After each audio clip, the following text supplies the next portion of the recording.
सभी को सादर जय जिनेन्द्र। पंडित जी को पावाधोक वंचना। वंदना भैया जी।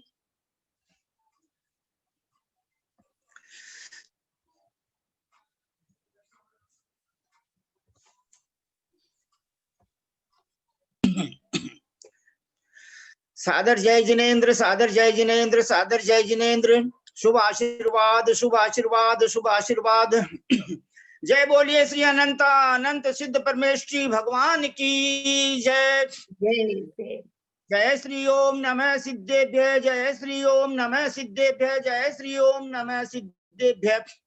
नमो अरहंताणम, नमो सिद्धाणम, नमो आयरियाणम, नमो उबजायाणम, नमो लोये सब्बसाहूणम। थे ज्ञान सागर गुरु मम प्राण प्यारे, थे पूज्य साधु गण से बुध मुख्य न्यारे। शास्त्रानुसार चलते मुझको चलाते, बंधु उन्हें विनय से सिर को झुकाते, बंधु उन्हें विनय से सिर को झुकाते, बंधु उन्हें विनय से सिर को झुकाते। वंदितो सब सिद्धे दुर्गम चरणों गदिं पत्ते, वोच्छामि समय पाहुड निर्मो सुध केवली भणिदं। नमः समय साराय स्वानुभूत्या चकासते, चित स्वभावाय भावाय सर्वभावांतरच्छिदे। अनंत धर्मणस्तत्वं पश्यन्ति प्रत्यगात्मनः, अनेकांतमयी मूर्तिर् नित्यमेव प्रकाशताम्। वीतरागं जिनं नत्वा ज्ञानानंदैक संपदं, भक्षे समय सस्य वृत्तिं तात्पर्य संगिकाम्। राजा राणा छत्रपति हाथिन के असवार, मरना सबको एक दिन, जाना सबको एक दिन, अपनी अपनी बार। समय सार अधिकारी को सेतु तुल्य उरधार, हो पाते हैं भव्य जन भववारिधि से पार। आदरणीय सरिता बहन जी साहब, आपके पास अगर समय सार जी ग्रंथ हो तो आज जो है गाथाएं नहीं पढ़ेंगे, पद्यानुवाद में नहीं पढ़ेंगे। आप पेज नंबर 250 निकालिए और यहाँ से जो ऊपर में जो टीका है वहां से पढ़ना शुरू कीजिए। एक बार प्लीज ठहरिए। पेज नंबर 252, पेज नंबर 252, यहाँ से जो ऊपर लिखा है अर्थ एवं टीका, यहाँ से पढ़ना शुरू कीजिए प्लीज। प्रणाम पंडित जी।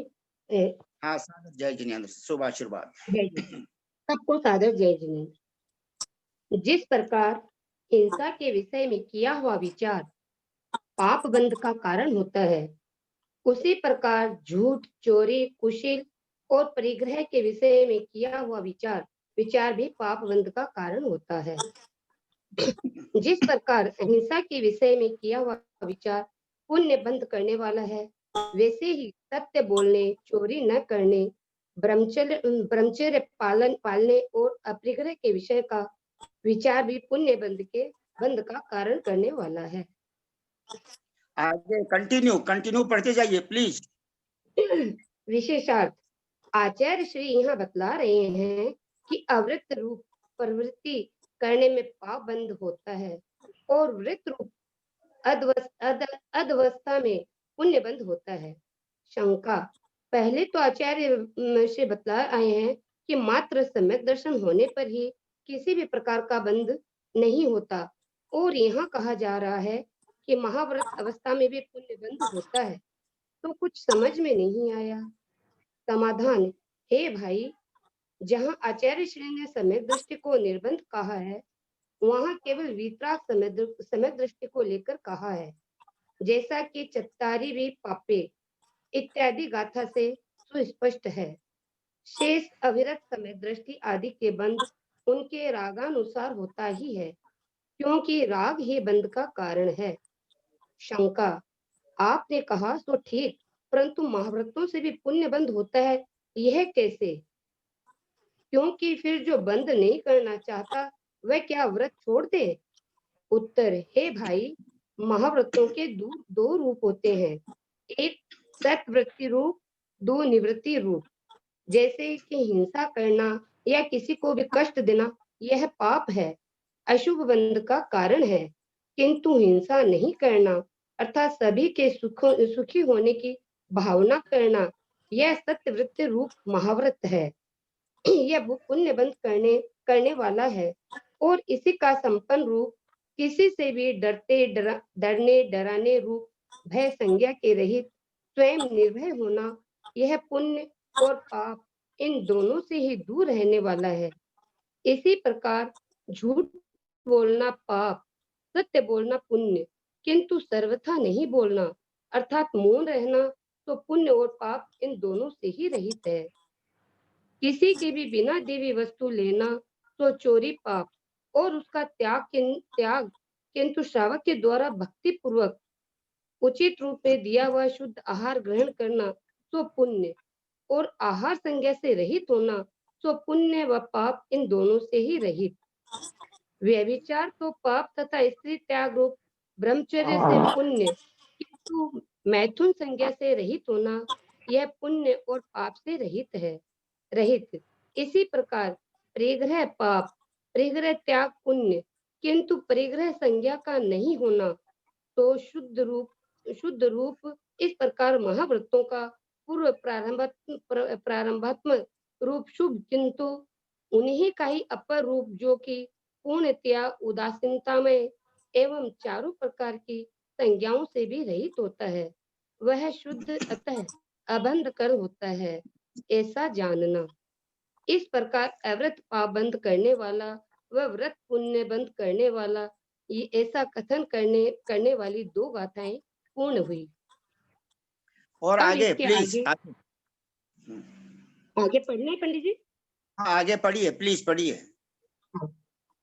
अब इसके आगे परिणामों की मुख्यता से इन्हीं दो गाथाओं का 13 गाथाओं से विशेष वर्णन करते हैं। उसमें पहले ये बताते हैं कि बाह्य वस्तु तो रागादि परिणामों के लिए कारण होती है तथा रागादिक रूप परिणाम बंध का कारण होते हैं। अर्थ, इन संसारी जीवों के जो रागादि रूप अध्यवसान भाव होता है वह बाह्य वस्तु का निमित्त लेकर होता है। वह अध्यवसान भाव ही बंध का कारण होता है, किंतु वस्तु बंध का कारण नहीं होती। वत्युम पंडुच जम पुण अजवह सणम तु खोदी जीवाणम जीवोम के रागादिक रूप से प्रसिद्ध होने वाला विकारी भाव इन पंचेंद्रियों के विषयभूत चेतन और अचेतनात्मक बाह्य वस्तुओं के आश्रय से होता है। अणहि वस्तु दो बंधो, फिर भी वह वस्तु बंध का कारण नहीं होती।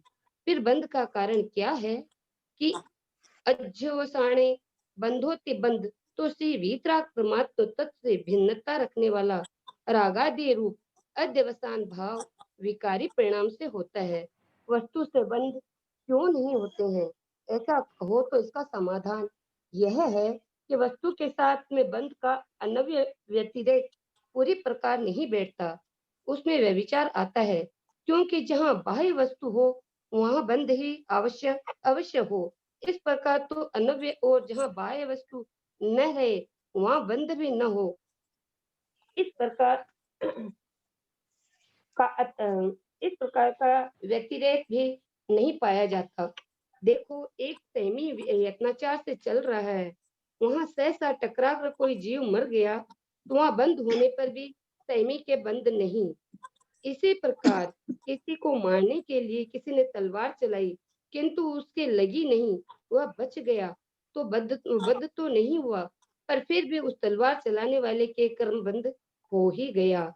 इस प्रकार शंका होती है कि फिर बाह्य वस्तु के त्याग की आवश्यकता ही क्या रह जाती है।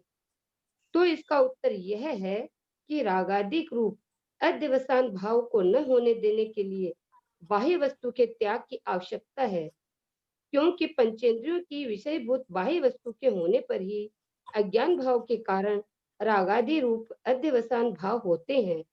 जिस प्रकार अध्यवसान भाव के नूतन कर्म बंद होता है, इसी प्रकार परंपरा से बाह्य वस्तु भी कर्म बंध का कारण होती है। किंतु साक्षात बाह्य वस्तु ही बंध का कारण होती हो, ऐसा नहीं है, अपितु ऐसा साक्षात संबंध तो अध्यवसान के ही साथ में है। इसीलिए निश्चय से बंध का कारण अध्यवसान भाव को ही माना जाता है। विशेषार्थ यहाँ बाह्य बाह्य त्याग का समर्थन किया गया है। आचार्य महाराज कहते हैं कि यद्यपि नूतन कर्मबंध आत्मा के राग द्वेष विकार भाव से होता है, किंतु यह विकार भाव बाह्य वस्तु के आलम्बन से ही होता है। जैसे कि सुबट है तो उसको मारने या बचाने का विचार हो सकता है, किंतु बांझ के पुत्र को मारने या बचाने का विकल्प नहीं हो सकता, क्योंकि वह है ही नहीं। एवं जब बाह्य वस्तु का आलंबन लेकर ही विकार भाव होता है, तब उस विकार भाव से बचने के लिए छद्मस्त को बाह्य वस्तु का त्याग करना भी परम आवश्यक है। जब बाह्य वस्तु का मन वचन काय कृत कारिक अनुमोदना से सर्वथा त्याग करने उनसे दूर हो जाए करके उनसे दूर हो जाएगा, तो उसका स्मरण भी कभी नहीं करेगा। फिर उसके रागादि रूप विकार भाव कैसे होगा? इसीलिए बाह्य त्याग आवश्यक है। आगे बताते हैं कि कर्म बंध करने वाला जो अध्यवसान भाव होता है, वह अपना कार्य करने में असमर्थ होता है, अर्थात मारने का विचार करने पर भी मार नहीं सकता, तब वह झूठा होता है। अर्थ, हे भाई, मेरी तेरी जो ऐसी मूढ़ बुद्धि है कि मैं इन जीवों को दुखी या सुखी करता हूँ या कर सकता हूँ, बांध सकता हूँ या छुड़ा सकता हूँ, वह तेरी मुँह रूपी बुद्धि है, निरर्थक है, मिथ्या ही है, इसमें तथ्य नहीं है। जय बोलिए महावीर भगवान की जय। बहुत सुंदर सरिता बहन जी साहब, आपने 10 मिनट में 3 पृष्ठ पढ़े। आपका एक एक शब्द शुद्ध उच्चारण है। आपको अतिशीघ्र जो है तीर्थंकर पदवी की प्राप्ति होगी, केवल ज्ञान प्राप्त होगा, मोक्ष प्राप्त होगा। बहुत सुंदर। आज इसलिए पढ़ाया गया है कि तीनों गाथाओं और पद्यानुवाद कल पढ़ दिया गया था। और भैया जी अपने को बहुत अच्छी तरह समझा रहे थे कि बाह्य वस्तु छोड़े बिना राग नहीं हटेगा। शांतिनाथ, कुंतुनाथ, हरनाथ, भरत चक्रवर्ती वगैरह बाह्य वस्तु छोड़ के गए, तभी उनको केवल ज्ञान हुआ। ये ग्रंथ, इस ग्रंथ की टीका जय सेनाचार्य के टीका का अर्थ गुरुदेव ज्ञान सागर महाराज जी ने, परम पूज्य गुरुदेव ज्ञान सागर महाराज जी ने उस समय किया था जब एकांत पक्ष का जोर था। इसलिए एक एक शब्द यहाँ पर बहुत कीमती है, और इसीलिए मैंने आपसे पढ़वाने का जो है आपको तकलीफ दी है मैंने। और अब हम, और जैसा कि देखिए, परम पूज्य सहिष्णु सागर मुनिराज, परम पूज्य प्रभव सागर मुनिराज, उनके घर में कोई कमी नहीं थी। उनकी पत्नी, उनके पुत्र, पुत्र वधु सब उनकी सेवा करते थे, लेकिन उन्होंने देख लिया कि बिना घर छोड़े राग नहीं हटेगा, आपनो प्रयोजन को काम करनो। जैसे सहिष्णु सागर महाराज, परम आदरणीय रतनलाल जी सेठी साहब, उनका मेरे पर वात्सल्य था। हम बहुत बार मिलते रहते थे जयपुर में। और भागचंद जी सेठी साहब का तो कहना ही क्या है।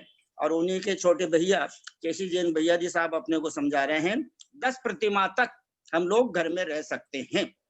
इस प्रकार बहुत अच्छा वर्णन हुआ। अब हम सभी भाई बहन हाथ जोड़कर विनय पूर्वक सिर झुकाकर हमारे परम आदरणीय ब्रह्मचारी भैया जी श्रीमान केसी जैन साहब को सादर चरण स्पर्श, सादर प्रमाण, सादर प्रणाम, सादर वंदना निवेदन करके उनसे विनय पूर्वक प्रार्थना करते हैं कि आप हमें और भी समझाने की कृपा करें, और आप हम सबको बाह्य वस्तुओं का त्याग धीरे धीरे कराते जाने की कोशिश करने की कृपा करें। जैसे आपने 2 माला का नियम दिया, तो वो हमारे लिए, सबके लिए बहुत अच्छी बात हुई। और समय मिलने पर स्वयंभू स्तोत्र का अर्थ भी हमको समझाने की कृपा करें। सादर वंदना भैया जी, सादर वंदना, सादर वंदना। प्लीज केसी जैन भैया जी। ओम नमः सिद्धेभ्यः, ओम नमः सिद्धेभ्यः, ओम नमः सिद्धेभ्यः। ओकारं बिंदु संयुक्तं नित्यं ध्यायन्ति योगिनः, कामदं मोक्षदं चैव ओंकाराय नमो नमः। अविरल शब्द घनोग प्रक्षालित सकल भूतल कलंका, निविरूपा सिद्धीर्था सरस्वती हरतु नो दुरितां। अज्ञानतिमिरान्धानां ज्ञानाञ्जनशलाकया चक्षुरुन्मीलितं तस्मै गुरुवे नमः। गुरुवे नमः। परमप्राचार्य गुरुवे सकल कलस्मिन् वंशकं श्रेषां वर्धकं धर्म संबंधकं भव्य जीवने प्रतिबोधकारकं पुण्य प्रकाशकं पाप प्रणाशनम इदं शास्त्रम श्री समयसार नामधेयम अस्य मूल ग्रंथ करता है श्री सर्वज्ञ देवास्तदुत्तर ग्रंथ करता है श्री गणधर देवा प्रति गणधर देवा तेषां वचुरुषार मासाध्य आचार्य कुंदकुंद देवेन विरचितम आचार्य जयसेन देवेन तस्य टीका विरचितम आचार्य तस्य पद्यानुवाद हिंदी टीका आचार्य ज्ञान सागर देवेन विरचितम तस्य पद्यानुवाद आचार्य गुरुवर विद्यासागर देवेन विरचितम मंगलम भगवान वीरो मंगलम गौतमो गणी मंगलम कुंद कुंदाद्यो जैन धर्मोस्तु मंगलम सर्व मंगल मंगल्यम सर्व कल्याण कारकम प्रधानम सर्वधर्माणां जैनम जयतु शासनम सर्वे श्रोतारः सावधानतया शृण्वन्तु। वंदितु सर्वसिद्धे ध्वमचलं नोवमं गदिं पत्ते वोच्छामि समय बाहुडमिण केवली समय समय साराय स्वानुभूत्या चकासते चित्स्वभावाय भावांतर बोले आचार्य कुंद कुंद स्वामी महाराज की जय। बोले आचार्य अमृत चंद्र स्वामी महाराज की जय। बोले आचार्य जयसेन स्वामी महाराज की जय। बोले आचार्य ज्ञान सागर महाराज की जय। बोले आचार्य गुरुवर विद्यासागर महाराज की जय।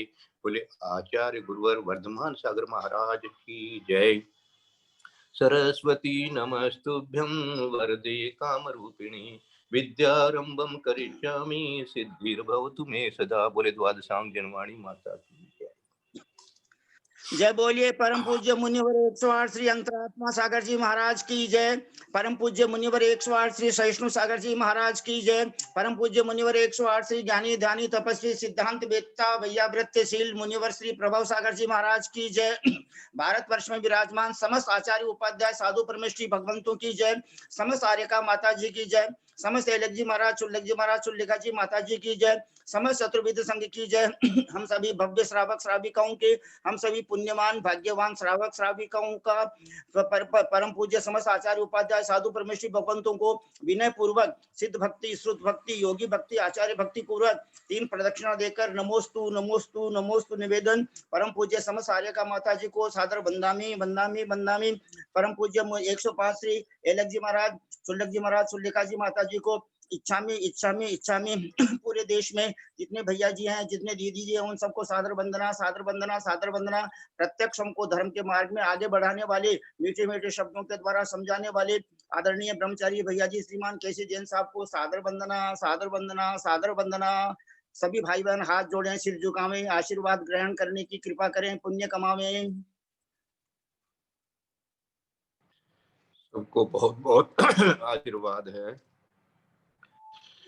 पापम क्षयतु धर्म वृद्धिर्भवतु दर्शन विसिद्धिर्भवतु। सरिता जी को विशेष विशेष आशीर्वाद है। आज बहुत अच्छा लगा। स्वयं पढ़ने से वो शब्द जो है ना वो स्वयं के हृदय में भी गूंजते हैं और याद रहता है कि वो ऐसे मैंने पढ़ा था ये ऐसी बात लिखी हुई थी ऐसी बात मैंने पढ़ा था।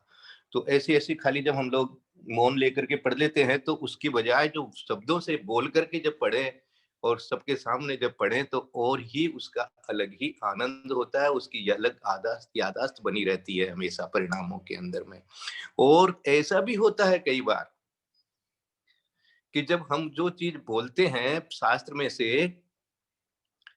और उसमें ऐसा लगता है कि यार बोल तो रहे हैं लेकिन अपने में तो ऐसा है ही नहीं, तो अपने वैसा बनने के लिए कोशिश भी करते हैं फिर कि अपने को भी ऐसा ही होना चाहिए। खुद जब बोलते हैं तो अपने लिए अपने पर अंदर से चोट लगती है कि नहीं अपने को तो होना तो ऐसा चाहिए। मैं दूसरों को बोल रहा हूँ दूसरों के सामने बोल रहा हूँ और खुद नहीं कर रहा हूँ मुझे तो करना पड़ेगा। तो ऐसी एक स्पेशल जिम्मेदारी जैसी अनुभव होने लगती है। इसलिए अपनी आत्मा में जाने के लिए ये समय सार की ऐसी शब्दावली आपने जो आज पढ़ी, बहुत आनंद का विषय है। पढ़ते रहिए। पंडित जी साहब से यही निवेदन है कि कभी किसी से इस तरह से यदि टीका पढ़वाएंगे तो उन लोगों को सबको लाभ होगा, बहुत सुनने वालों को भी लाभ होगा। और मुझे भी कई बार क्या होता है कि बोलने की अपेक्षा सुनने में ज्यादा उसका उपयोग लगता है, और सुनने से उस पर ज्यादा ध्यान भी जाता है, और सुनने समय जो है वो उसका लाभ भी ज्यादा मिल जाता है सुनने से। इसलिए मैं तो बहुत आज आनंदित हूँ। आप सबको ये आनंद मिले।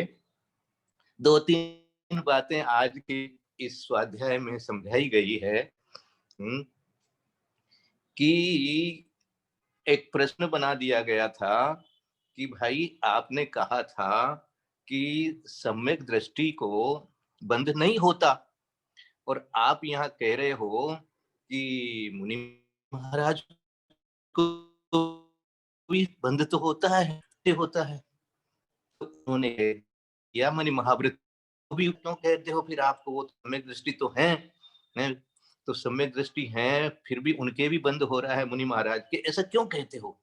तो कहते हैं कि भाई महाव्रत का 2 रूप होता है, ये बहुत अच्छी तरह से जान लेना चाहिए। इसलिए जो लोग टीका टिप्पणी करते हों और खाली एकांत समझ करके ऐसा सोचते हो कि एकदम ऐसी अपनी आत्मा में लीन रहे, वही महाराज तो हमारे महाराज हैं, बाकी के लिए जो है वो हाँ तो भावलिंगी ये वो कई इस तरह से बात बोल करके और कई तरह की बातें जो है अपने सामने आ जाती है। तो उन सब के चक्कर में भैया नहीं पढ़ना। यहाँ पर बहुत स्पष्ट कह दिया कि प्रवृत्ति रूप भी महाव्रत है, छठा सातवां गुणस्थान रह रहा है वहां भी, प्रवृत्ति में भी। आप ये मत सोचना कि वो सातवां गुणस्थान प्रवृत्ति में नहीं है, उस समय प्रमाद रूप से प्रवृत्ति नहीं हो रही है, इसलिए वो सातवां गुणस्थान भी बनता है वहां पर। आप चिंता नहीं करें कि भाई उस समय कैसे पैदल चल रहे हैं 1 घंटे से, ध्यान में तो गए ही नहीं, तो कैसे हो गया, सातवां गुणस्थान क्यों नहीं गया? तो भैया आप नहीं जान सकते वो सातवां गुणस्थान किस समय उनके किस प्रकार से आत्मा में जाता है, वो आप नहीं सोच सकते, वो केवली गम्य है। मैंने आचार्य श्री को क्या अन्य कई मुनिराजों को ये पूछा, महाराज जी आप बताइए आपको कब छठा सात गुणस्थान होता है, कब सातवां गुणस्थान होता है, ये आप बताइए ना, हमको अच्छा लगेगा, बताइए, थोड़ा सुनना चाहते हैं हम। तो बोले भैया ये केवली गम्य है, ये मैं स्वयं नहीं जान सकता, मैं स्वयं अपने शब्दों में नहीं बता सकता आपको, तो आपके लिए मैं क्या बताऊं। तो ऐसा है, इसलिए प्रवृत्ति भी महाव्रत में है और निवृत्ति भी है। तो जब प्रवृत्ति है तो प्रवृत्ति ही है, और जब निवृत्ति है तो उस समय प्रवृत्ति नहीं है। प्रवृत्ति का नहीं होना ही तो निवृत्ति है, इसलिए निवृत्ति। ये एक प्रकरण बहुत अच्छा बन गया आज अपने लिए। दूसरा, इसमें आगे की गाथा में 277 की गाथा के अंदर में कल अपन ने समझ लिया था कि भाई ये बंद जो हो रहा है ये किसके आलंबन से हो रहा है? तो बोले ये बाहरी निमित्तों के कारण से हो रहा है, ये आलंबन है, इसलिए इनका त्याग जरूरी है, ऐसा भी आचार्य श्री ने हमको समझाया है, हैं?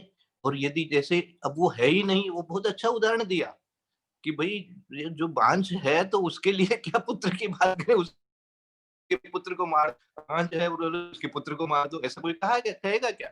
वो भी नहीं, वो इम्पॉसिबल है। तो इसी तरह से जब वस्तु ही नहीं है तो हम कैसे तो उसका प्रयोग करेंगे, कैसे उसके बारे में उसका काम आएगा वो हमारे, कैसे उसके लिए हम अध्यवसान करेंगे? फिर भी एकांत से यदि हम ये कहने लग जाए कि भाई वस्तु को छोड़ देने से या त्याग मात्र कर देने से आपका अध्यवसान छूट गया है और आप निर्बंध हो गए हो, तो ऐसा भी तो नहीं है, ऐसा भी नहीं है। इन्होंने व्यतिरूप और आगे जो थोड़े से शास्त्रीय शब्द दिए हैं, व्यतिरेक भी नहीं पाया जाता, ऐसा भी कह सकते हैं। तो इसको तो शास्त्रीय भाषा ही रखिए, ज्यादा इसमें विस्तार में नहीं जाकर के अपने को सरल भाषा से समझ लेना है कि भाई इसीलिए तो वो निवृत्ति में जाते हैं। जो गृहस्थ जीवन है वहां तो प्रवृत्ति प्रवृत्ति प्रवृत्ति प्रवृत्ति रहेगी, वहां निवृत्ति होती नहीं है। इसीलिए मुनिपना आता है कि वहां प्रवृत्ति भी हो सकती है और निवृत्ति भी हो सकती है। तो निवृत्ति कब आएगी? जब वो ध्यान में आएंगे, बहुत अच्छी बात है, वो तभी आएंगे, लेकिन उसी समय वो सम्यक दृष्टि है, बाकी टाइम में नहीं है, ऐसा एकांत बना करके ऐसा बात नहीं कही जाएगी। इसलिए सम्यक दृष्टि के भी बंध नहीं होता है, सम्यक दृष्टि के भी बंध होता है।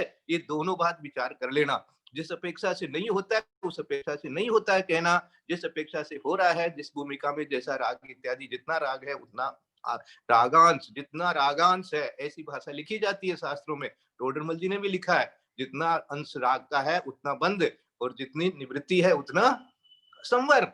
इस प्रकार से समझाया जाता है। और निर्जरा बताई जाती है, फिर वहां संवर पूर्व निर्जरा बताई जाती है। दूसरा और आगे एक और, अब आते 277 काल मैंने बोल ली थी, उसके अंदर में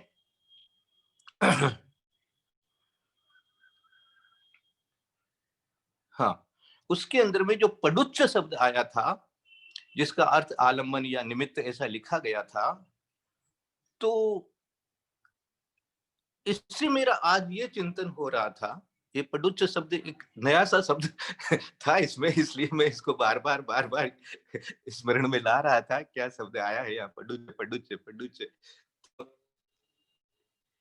आलम्बन। तो जिसका तुमने आलम्बन लिया उसी प्रकार का अध्यवसान रूप तुम आत्मा है। जिस बाह्य वस्तु के आलंबन से जो तेरी आत्मा के परिणामों में अध्यवसान बना, उस समय तुम वो उसी रूप है, उस अध्यवसान रूप है तुम।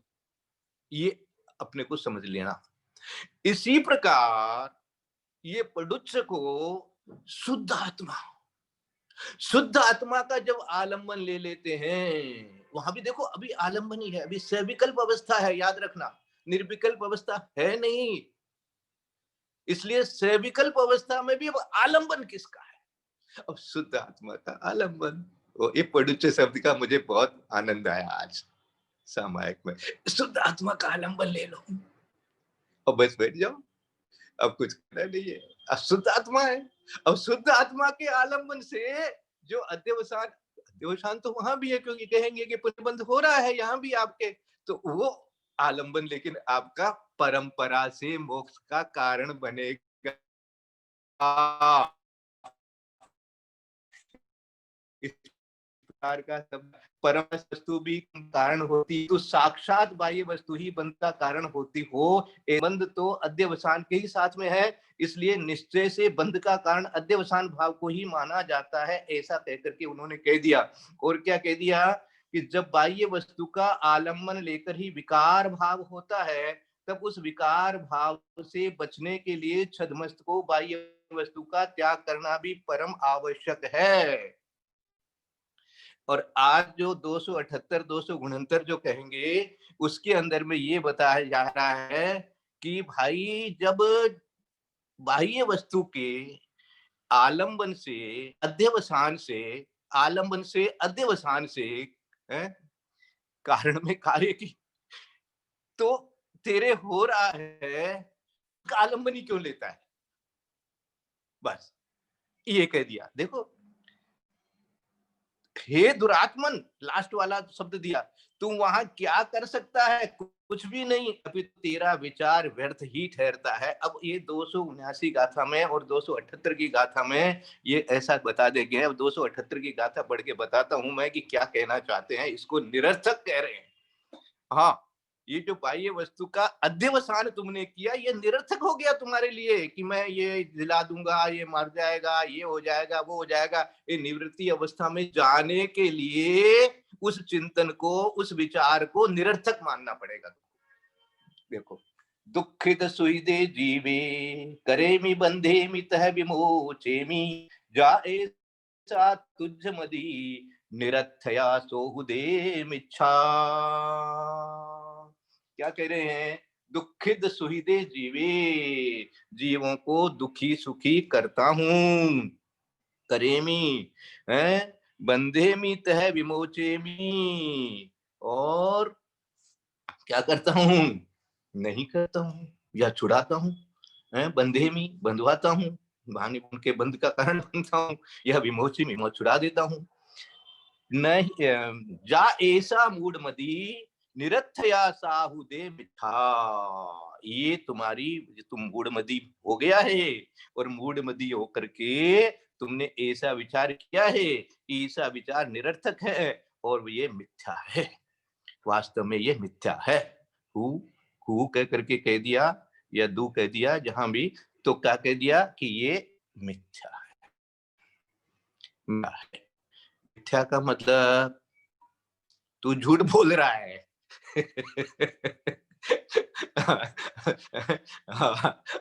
मिथ्या भाषण करबेन ना, मिथ्या कोथा करबेन ना। बंगाल में तो हम लोग मिथ्या शब्द बहुत प्रयोग होता है यहाँ पर भाई। रात दिन प्रयोग होता है, मिथ्या कोथा करबेन ना। यहाँ तो झूठ को मिथ्या ही शब्द प्रयोग किया है। कोई टाइम पर यहाँ पर यही नहीं शास्त्रों का प्रवचन हुआ होगा, वो इसी कारण से ये भाषाएं बनी हुई है आज भी। पूरा ये 24 परगना 24 तीर्थंकरों की यहाँ पर वाणी की है, ऐसा लग रहा है मेरे को तो। ये 24 परगना बना हुआ है, इसीलिए सारा कोई भट्टाचार्य, कोई चक्रवर्ती, कोई उपाध्याय, कोई आचार्य, इस प्रकार के तो टाइटल यहाँ पर मिलते हैं। पूरा बंगाल तो भरा पड़ा है जैन संस्कृति से, मुझे ऐसा लगता है हमेशा। तो जो भी हो, तो इस तरह से ये मिथ्या है। क्या मिथ्या है? इस प्रकार का सोचना मिथ्या है। इस प्रकार सोचने से क्या होगा? इस प्रकार से सोचने से तो प्रवृत्ति में ही रह जाएगा। इसलिए ये प्रवृत्ति से निवृत्ति में आने के लिए इस सोच को रोकने की बात कही जा रही है यहाँ पर, और कुछ नहीं है। प्रवृत्ति के समय ऐसा ही रहेगा, ऐसा सोच रहेगा, तुम्हारे जीव को बचाऊं, इसमें कोई संदेह नहीं है। लेकिन ये प्रवृत्ति से निवृत्ति में जिस समय आएगा, तो आपको तो ऐसा ही विचार लाना पड़ेगा कि भाई ऐसा सोचने से मुझे क्या होने वाला है, जिस जीव का जो जैसा होना हो रहा है, बस ठीक है वो। इसका अर्थ ये नहीं है कि यदि कोई गलती हो गई तो उसका प्रायश्चित नहीं लेवे, या जीवों को मर गया तो कोई तरह का मन में विकल्प ही नहीं आवे। वो आ गया, लेकिन प्रवृत्ति के समय आ गया। यहाँ आपको उस प्रवृत्ति से छुड़ा रहे हैं, वो प्रवृत्ति से छुड़ा करके निवृत्ति में लाने की अवस्था में इस प्रकार का नहीं है। हम लोग भी जब सामायिक में करें तो इस प्रकार से विचार आना चाहिए कि भाई ठीक है, जो भी कुछ हुआ है ना। अपन तो करते हैं ना पूरा, तो सब भाई 1 इंद्री, 2 इंद्री, 3 इंद्री, 4 इंद्री, किसी भी जीव की हिंसा हुई हो मेरे उठा कर रखने में, ये उसमें जो भी कुछ हो गया हो, तो उस सब जीवों से क्षमा मांगते हैं। इस प्रकार का प्रतिक्रमण इत्यादि करते हैं। तो यहाँ तो कह देंगे वो प्रतिक्रमण भी विस्कुंभ हो गया, क्योंकि तुम तो उसमें विकल्प में चला गया, ऐसे हो गया वो। तो विकल्प में जब तक रहेगा तब तक तुम निवृत्ति में नहीं आएगा। इसलिए निवृत्ति में आने के लिए कह दिया गया कि ये तो हमें मिथ्या है, ये सोच ही मिथ्या है, ये बात ही मिथ्या है। इस प्रकार का तुम विचार कर। दुखिद सुइदे जीवे करेमि बंधेमि तह विमोचेमि, माने उसको मैं बंध से बचा देता हूँ, या बंद कर देता हूँ उसके, या बंध से छुड़ा देता हूँ, दुखी कर देता हूँ, सुखी कर देता हूँ जीवों को। दुखित सुइदे जीवे करेमि है, अर्थ तो एकदम सब स्पष्ट है। बंधेमि बंद करता हूँ, बंधवाता हूँ, और विमोचन माने छुड़ा देता हूँ, विमोचन कर देना माने छुड़ा देना। और तेरी जा ऐसा मूढ़मदी, तो तू अपने आप को मूढ़मदी मान इस समय कि ये तेरी मूढ़मदी है। हाँ, दूसरे के लिए नहीं, अपने लिए है। मूढ़मदी सा वह है क्या? निरर्थया, निरर्थक है, फालतू है, बेकार है, बस छोड़ दे, ऐसे सब सौ विकल्प बंद कर। अतः तू वास्तव में ये मिथ्या है। ये हो गया आपका 278। अब 279 में क्या कहेंगे, सुनो। अच्छा, इसका मैं पहले गुरुदेव का पद्यानुवाद भी पढ़ता हूँ।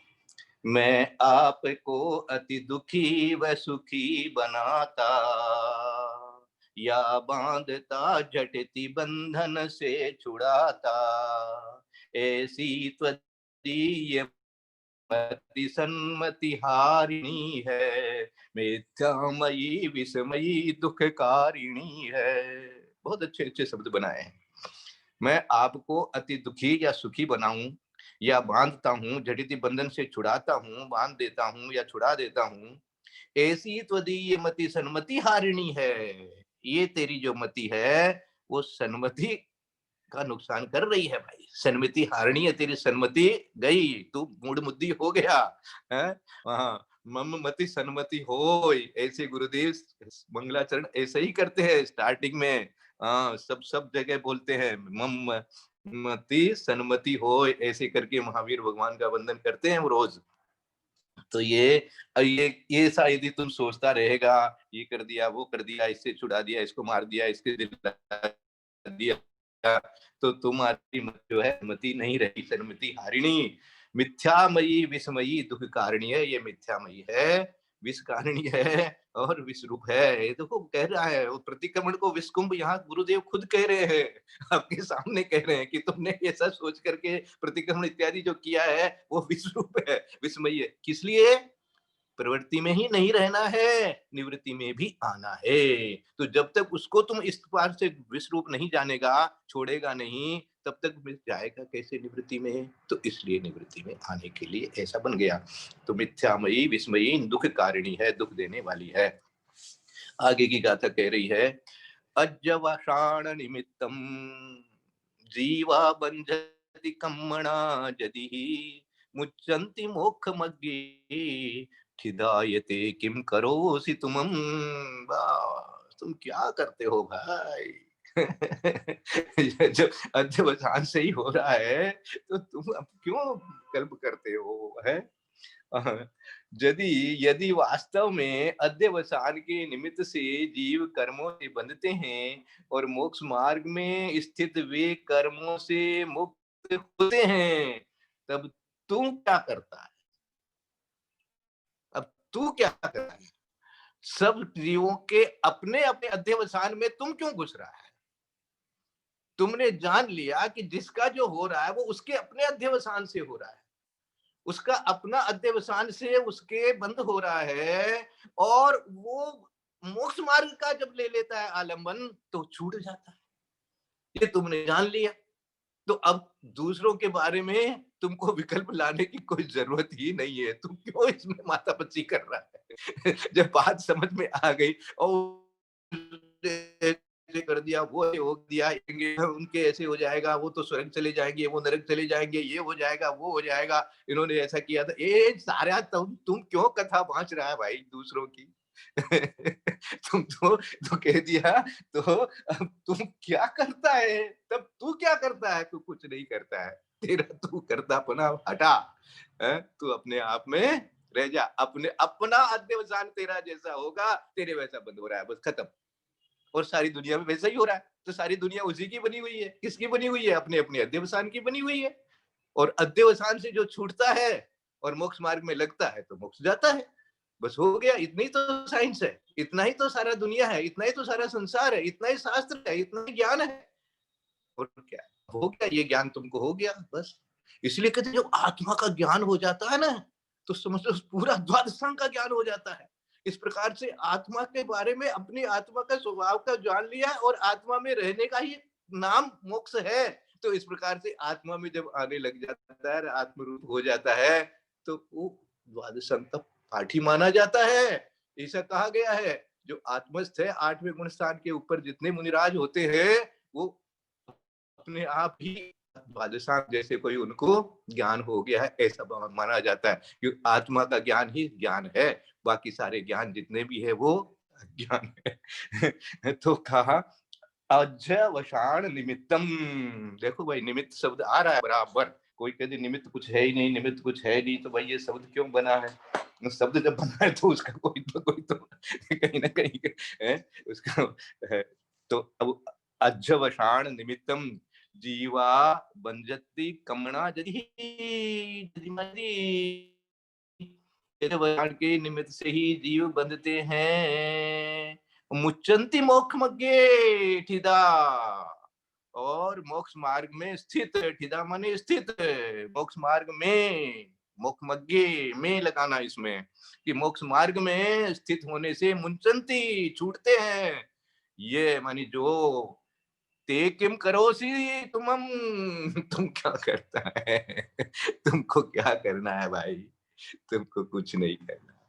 एक ज्ञान हुआ, इस ज्ञान को स्थिर कर, इस ज्ञान में इसी रूप से अपने आप को मोक्ष मार्ग में आने से तेरा अध्यवसान मिटेगा।